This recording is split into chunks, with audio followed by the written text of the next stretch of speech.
दोस्तों, गर्मियों में जब बाहर की सड़कें आग उगल रही होती है, पंखा भी गर्म हवा फेंकने लगता है और सूरज ऐसा महसूस होता है जैसे पूरी धरती को तंदूर बना देगा। तब एक बटन दबाते ही आपका कमरा अचानक ठंडा कैसे हो जाता है? आपने कभी गौर किया है कि आपके घर के बाहर लगा एसी का आउटर यूनिट कई बार इतना गर्म हो जाता है कि उसका टेम्परेचर 70 से 80 डिग्री सेंटीग्रेड तक पहुंच सकता है, यानी लगभग उबलते पानी जितना। लेकिन उसी मशीन से सिर्फ कुछ फीट दूर आपके कमरे के अंदर वही एसी 16 या 18 डिग्री की ठंडी हवा कैसे दे देता है? आखिर एक ही मशीन का एक हिस्सा आग जैसा गर्म और दूसरा हिस्सा बर्फ जैसा ठंडा कैसे हो सकता है? क्या एसी सच में ठंड पैदा करता है? क्या उसके अंदर कोई स्पेशल कूलिंग गैस जलती है? क्या एसी की गैस धीरे धीरे खत्म होती रहती है? और अगर उसके अंदर सब कुछ एक बंद सिस्टम में चलता है तो फिर लोग क्यों कहते हैं कि एसी एनवायरनमेंट के लिए हार्मफुल है? क्योंकि आज हम आपको ले चलने वाले हैं एयर कंडीशनर की उस हिडन साइंटिफिक दुनिया में जहां pressure, temperature, refrigerant, copper coils, compressors और थर्मोडायनामिक्स मिलकर करते हैं ऐसा इंजीनियरिंग मैजिक्स जो आपके कमरे की गर्मी को लिटरली बाहर फेंक देता है। जहां हर पाइप के अंदर साइंस बहती है, हर कंपोनेंट का रोल दिल, फेफड़े और नसों जितना जरूरी होता है, और जहां एक छोटी सी लीकेज कंफर्ट को खतरे में और एनवायरनमेंट को नुकसान में बदल सकती है। तो चलिए जानते हैं एसी का पूरा सच, उसकी हिस्ट्री से लेकर स्प्लिट और विंडो एसी की वर्किंग तक, बिल्कुल अंदर से। सबसे पहले समय में थोड़ा पीछे चलते हैं। आज से हजारों साल पहले भी इंसान गर्मी से परेशान था। एंशिएंट इजिप्ट और रोम जैसी सभ्यताओं में लोग पानी, हवा और आर्किटेक्चर की मदद से कूलिंग टेक्निक्स इस्तेमाल करते थे। बड़े बड़े पत्थरों की दीवारें, पानी से भीगे पर्दे और स्पेशली डिजाइंड वेंटिलेशन स्ट्रक्चर्स, ये सब प्रिमिटिव एयर कंडीशनिंग के लोग थे। लेकिन मॉडर्न एसी की असली कहानी शुरू होती है साल 1902 में, जब एक अमेरिकन इंजीनियर विलिस कैरियर ने दुनिया का पहला modern electrical air conditioning system बनाया। लेकिन इंटरेस्टिंग बात यह है, उन्होंने इसे लोगों को ठंडक देने के लिए नहीं बनाया था। उनका मकसद था एक प्रिंटिंग फैक्ट्री में ह्यूमिडिटी कंट्रोल करना, क्योंकि ज्यादा नमी की वजह से पेपर एक्सपैंड हो रहा था और कलर्स मिसप्रिंट हो रहे थे। यानी एसी की शुरुआत कंफर्ट से नहीं, इंडस्ट्रियल प्रिसिजन से हुई थी। लेकिन जल्द ही साइंटिस्ट्स और इंजीनियर्स को समझ आया कि अगर ह्यूमिडिटी और हीट कंट्रोल की जा सकती है तो इंसान के रहने की दुनिया ही बदल सकती है। और फिर धीरे धीरे फैक्ट्री से निकलकर एसी पहुंचा थिएटर्स में, ऑफिसेज में, होम्स में, और आज करोड़ों लोगों की डेली लाइफ का हिस्सा बन चुका है। लेकिन अब सबसे बड़ा मिथ क्लियर कर देते हैं। एसी हवा को ठंडा बनाता नहीं है, एसी आपके कमरे की हीट को उठाकर बाहर फेंकता है। यानी एसी कूलिंग मशीन कम, हीट ट्रांसफर मशीन ज्यादा है। इसे ऐसे समझिए, अगर आपका कमरा एक गर्म पानी से भरी बाल्टी है तो एसी उस बाल्टी में बर्फ नहीं डालता, बल्कि उस गर्म पानी को धीरे धीरे बाहर निकालता है, जब तक अंदर का तापमान कंफर्टेबल ना हो जाए। यही एसी की असली साइंस है, हीट रिमूवल। अब सवाल आता है, ये हीट रिमूवल होता कैसे है? इसके लिए हमें समझना होगा एसी के मेन कंपोनेंट्स, क्योंकि एसी कोई सिंगल मशीन नहीं, बल्कि कई स्पेशलाइज्ड पार्ट्स का परफेक्टली सिंक्रोनाइज्ड सिस्टम है। सबसे पहला और सबसे इंपॉर्टेंट पार्ट, कंप्रेसर। दोस्तों, अगर एसी एक बॉडी है तो कंप्रेसर उसका दिल है। यही वो कंपोनेंट है जो पूरे रेफ्रिजरेंट को सिस्टम में सर्कुलेट करता है। कंप्रेसर आमतौर पर आउटडोर यूनिट में लगा होता है और इसका काम है लो प्रेशर रेफ्रिजरेंट गैस को खींचकर उसे high pressure, high temperature gas में बदलना। फिजिक्स का सिंपल रूल है, जब किसी गैस को कंप्रेस किया जाता है उसका प्रेशर बढ़ता है, और प्रेशर बढ़ने पर टेम्परेचर भी बढ़ता है। यानी कंप्रेसर के अंदर से निकलने वाली रेफ्रिजरेंट गैस बेहद गर्म हो जाती है, कई बार 80 डिग्री सेंटीग्रेड तक। अब यहां समझिए, रेफ्रिजरेंट क्या है? रेफ्रिजरेंट कोई साधारण गैस नहीं होती, ये स्पेशली डिजाइंड केमिकल फ्लूइड होता है। जैसे R32, R410A या पुराने समय में R22, जो बहुत आसानी से प्रेशर और टेम्परेचर के हिसाब से लिक्विड और गैस में बदल सकता है।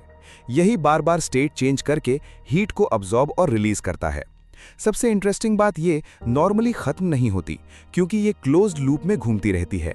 यानी अगर सिस्टम सील्ड है तो गैस सालों तक चल सकती है। गैस तभी कम होती है जब लीकेज हो। अब कंप्रेसर से निकली सुपर हीटेड गैस जाती है अगले कंपोनेंट में, कंडेंसर कॉइल में। यही आउटडोर यूनिट का वो हिस्सा है जो अक्सर कॉपर कॉइल्स और फैन के साथ आता है। आपने कई बार कंपनीज को कहते सुना होगा 100% कॉपर कंडेंसर। ऐसा इसलिए क्योंकि कॉपर हीट ट्रांसफर में बेहद एफिशिएंट होता है। ये हीट को तेजी से अब्जॉर्ब भी करता है और तेजी से रिलीज भी। जब hot refrigerant gas condenser coil में पहुंचती है तो आउटडोर फैन लगातार बाहरी हवा उसके ऊपर फेंकता है, जिससे रेफ्रिजरेंट अपनी हीट बाहर छोड़ने लगता है। यानी आपका आउटडोर यूनिट असल में आपके कमरे की गर्मी बाहर उगल रहा होता है। धीरे धीरे जब हीट निकलती जाती है तो रेफ्रिजरेंट कूल होने लगता है और फिर होता है एक मेजर ट्रांसफॉर्मेशन, गैस लिक्विड में बदलने लगती है। इसे कहते हैं कंडेंसेशन। बिल्कुल वैसे ही जैसे गर्म भाप ठंडी होकर पानी बनती है। यानी कंडेंसर कॉइल सिर्फ गैस को ठंडा नहीं करती, वो उसकी फिजिकल स्टेट भी बदलती है। हॉट हाई प्रेशर गैस से हाई प्रेशर लिक्विड। लेकिन अभी भी ये लिक्विड कूलिंग के लिए तैयार नहीं है, क्योंकि इसका प्रेशर बहुत ज्यादा है। अब एंट्री होती है एक छोटे लेकिन जीनियस कंपोनेंट की, एक्सपेंशन वाल्व या कैपिलरी ट्यूब। दोस्तों, यही एसी का प्रेशर मजिशियन है। इसका रास्ता बहुत पतला होता है और जब हाई प्रेशर लिक्विड रेफ्रिजरेंट इससे गुजरता है तो उसका प्रेशर अचानक गिर जाता है और प्रेशर गिरते ही टेम्परेचर भी तेजी से नीचे चला जाता है। यही थर्मोडायनेमिक्स का कमाल है। इसे ऐसे समझिए आपने डिओड्रेंट स्प्रे किया होगा। स्प्रे करते समय कैन ठंडी लगने लगती है क्योंकि अंदर का प्रेशराइज्ड फ्लूइड अचानक एक्सपैंड करता है। एसी में एक्सपेंशन वाल्व लगभग यही करता है। ये गर्म हाई प्रेशर लिक्विड को बदल देता है लो प्रेशर बेहद ठंडे रेफ्रिजरेंट में। अब यही अल्ट्रा कोल्ड रेफ्रिजरेंट पहुंचता है इंडोर यूनिट के सबसे महत्वपूर्ण हिस्से तक, इवेपोरेटर कॉइल। यही वो जगह है जहां आपके कमरे की असली कूलिंग होती है। इंडोर ब्लोअर आपके कमरे की गर्म हवा को खींचता है और उसे इस फ्रीजिंग कोल्ड कॉइल के ऊपर से गुजारता है। अब सिंपल साइंस, हीट हमेशा गर्म जगह से ठंडी जगह की तरफ जाती है, तो रूम की हीट रेफ्रिजरेंट अब्सॉर्ब कर लेता है और कूल्ड एयर वापस कमरे में भेज दी जाती है। यानी एसी हवा में बर्फ नहीं मिला रहा, वो आपकी हवा से गर्मी निकाल रहा है। और यही होता है वो मोमेंट जब आपका कमरा धीरे धीरे ठंडा महसूस होने लगता है। लेकिन दोस्तों, असली खेल अभी शुरू हुआ है, क्योंकि अब तक आपने समझा कि एसी हीट को बाहर कैसे फेंकता है। लेकिन अब सवाल है, स्प्लिट एसी और विंडो एसी में एग्जैक्टली फर्क क्या होता है? दोनों ठंडी हवा ही देते हैं, दोनों रेफ्रिजरेंट साइकिल ही इस्तेमाल करते हैं। फिर एक ज्यादा साइलेंट क्यों होता है, दूसरा ज्यादा नॉइजी क्यों? एक महंगा क्यों, दूसरा कंपैरेटिवली सस्ता क्यों? और इन्वर्टर एसी आखिर बिजली बचाता कैसे है?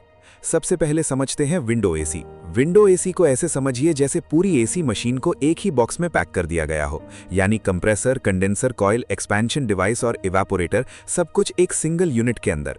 इसीलिए इसे खिड़की या दीवार के ओपनिंग में फिट किया जाता है, ताकि इसका आधा हिस्सा कमरे के अंदर रहे और आधा बाहर। अंदर वाला हिस्सा रूम हीट अब्सॉर्ब करता है और बाहर वाला हिस्सा वही हीट बाहर फेंक देता है। इसका सबसे बड़ा फायदा है compact design, lower installation complexity और जनरली लोअर कॉस्ट। लेकिन डाउनसाइड, क्योंकि कंप्रेसर भी उसी बॉक्स में होता है, नॉइज ज्यादा सुनाई देता है। यानी कूलिंग इफेक्टिव है, लेकिन कंफर्ट एक्सपीरियंस स्प्लिट एसी जितना रिफाइंड नहीं। अब आते हैं स्प्लिट एसी पर, जो मॉडर्न होम्स का किंग बन चुका है। स्प्लिट एसी बेसिकली सिस्टम को दो हिस्सों में बांट देता है, इंडोर यूनिट और आउटडोर यूनिट। इंडोर यूनिट के अंदर इवेपोरेटर कॉइल और ब्लोअर होता है, जबकि आउटडोर यूनिट में कंप्रेसर, कंडेंसर कॉइल और फैन। दोनों यूनिट्स कॉपर पाइप से जुड़े होते हैं, जिनमें रेफ्रिजरेंट सर्कुलेट करता है। इसका सबसे बड़ा फायदा, क्योंकि नॉइजी कंप्रेसर बाहर होता है, आपका कमरा कंपैरेटिवली शांत रहता है। दूसरा, कूलिंग डिस्ट्रीब्यूशन ज्यादा एफिशिएंट और एस्थेटिकली बेटर होती है। लेकिन इंस्टॉलेशन कॉम्प्लेक्स होता है। कॉपर पाइपिंग, ड्रेनेज और माउंटिंग प्रिसीजन की जरूरत पड़ती है। अब यहाँ एक बहुत इंटरेस्टिंग पार्ट आता है कि एसी से पानी क्यों निकलता है। क्या एसी पानी बनाता है? जवाब है हाँ, टेक्निकली हाँ, लेकिन इनडायरेक्टली। जब आपके कमरे की गर्म हवा इवेपोरेटर कॉइल से टकराती है तो सिर्फ हीट ही नहीं निकलती, हवा की मॉइस्चर भी कंडेंस हो जाती है। बिल्कुल वैसे जैसे ठंडी पानी की बोतल पर बाहर पानी जमा हो जाता है, क्योंकि वार्म एयर अपने अंदर ज्यादा मॉइस्चर होल्ड कर सकती है। लेकिन जैसे ही वो ठंडी सरफेस से मिलती है, उसकी वाटर वेपर लिक्विड ड्रॉपलेट्स में बदल जाती है। यही पानी ड्रेन पाइप से बाहर निकलता है। यानी एसी सिर्फ कूलिंग नहीं करता, डीह्यूमिडिफिकेशन भी करता है। और यही कारण है कि एसी रूम अक्सर ज्यादा ड्राई, लेस स्टिकी और कंफर्टेबल लगता है। अब आते हैं एक ऐसे मिथ पर जो शायद आपने 1000 बार सुना होगा, एसी की गैस खत्म हो गई। दोस्तों, आइडियल कंडीशन में एसी गैस खत्म नहीं होती, क्योंकि रेफ्रिजरेंट एक क्लोज्ड लूप सिस्टम में घूमता है। वो जलता नहीं, कंज्यूम नहीं होता, बस बार बार स्टेट चेंज करता है, गैस से लिक्विड, लिक्विड से गैस। अगर सब कुछ सील्ड है तो सालों तक रिफिल की जरूरत नहीं। गैस रिफिल की जरूरत तब पड़ती है जब कहीं लीकेज हो, खराब flare joint, damaged copper line, corrosion या सर्विसिंग इशू। यानी गैस यूज होकर खत्म नहीं होती, लीक होकर निकलती है। अब समझते हैं इन्वर्टर एसी की hidden intelligence. Traditional non inverter AC में कंप्रेसर या तो फुल स्पीड पर चलता है या बंद हो जाता है। मतलब टेम्परेचर ऊपर गया, कंप्रेसर ऑन, डिजायर्ड टेम्प आया ऑफ, फिर गर्मी बढ़ी ऑन। ये बार बार स्टार्ट स्टॉप साइकिल बिजली ज्यादा खाती है। लेकिन इन्वर्टर एसी में कंप्रेसर वेरिएबल स्पीड पर चलता है, यानी वंस रूम कूल हो जाए, कंप्रेसर बंद नहीं होता, बस धीमा हो जाता है। जरूरत के हिसाब से स्पीड एडजस्ट करता है। इससे टेम्परेचर स्टेबल रहता है, पावर स्पाइक्स कम होते हैं और इलेक्ट्रिसिटी कंजम्पशन काफी कम हो सकती है। यानी इन्वर्टर टेक्नोलॉजी असल में स्मार्ट पावर मॉड्यूलेशन है।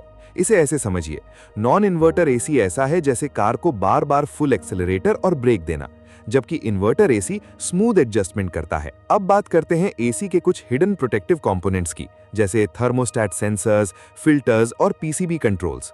थर्मोस्टेट लगातार कमरे का तापमान मॉनिटर करता है, सेंसर्स इवेपोरेटर कॉइल को फ्रीज होने से बचाते हैं, एयर फिल्टर्स डस्ट और पार्टिकल्स रोकते हैं ताकि एयर फ्लो स्मूथ रहे, और मॉडर्न पीसीबी बोर्ड्स पूरा ब्रेन बनकर सिस्टम डिसीजंस लेते हैं। यानी आज का एसी सिर्फ मैकेनिकल मशीन नहीं, बल्कि thermodynamics plus electronics plus automation का कॉम्बो है। लेकिन अब आता है सबसे जरूरी और अक्सर इग्नोर किया जाने वाला सवाल, अगर एसी इतना अमेजिंग है तो फिर एनवायरमेंटल एक्सपर्ट्स इसके बारे में चिंतित क्यों रहते हैं? दोस्तों, एसी का सबसे बड़ा एनवायरमेंटल इम्पैक्ट दो जगह से आता है, इलेक्ट्रिसिटी कंजम्पशन और रेफ्रिजरेंट लीकेज। पहला, इलेक्ट्रिसिटी। दुनिया के कई हिस्सों में पावर अभी भी कोल या फॉसिल फ्यूल से बनती है, यानी जितना ज्यादा एसी यूज उतनी ज्यादा इनडायरेक्ट कार्बन एमिशंस। इसलिए extreme AC demand climate change को और बढ़ा सकती है। दूसरा, रेफ्रिजरेंट्स। पुराने एसीज में सीएफसीज और एचसीएफसीज जैसे रेफ्रिजरेंट्स इस्तेमाल होते थे, जो ओजोन लेयर के लिए बेहद हार्मफुल थे। बाद में एचएफसीज आए, जिन्होंने ओजोन डैमेज कम किया, लेकिन उनमें ग्लोबल वार्मिंग पोटेंशियल काफी ज्यादा हो सकता है। मॉडर्न रेफ्रिजरेंट्स जैसे R32 कंपैरेटिवली बेहतर है, लेकिन लीकेज होने पर कंसर्न अब भी रहता है।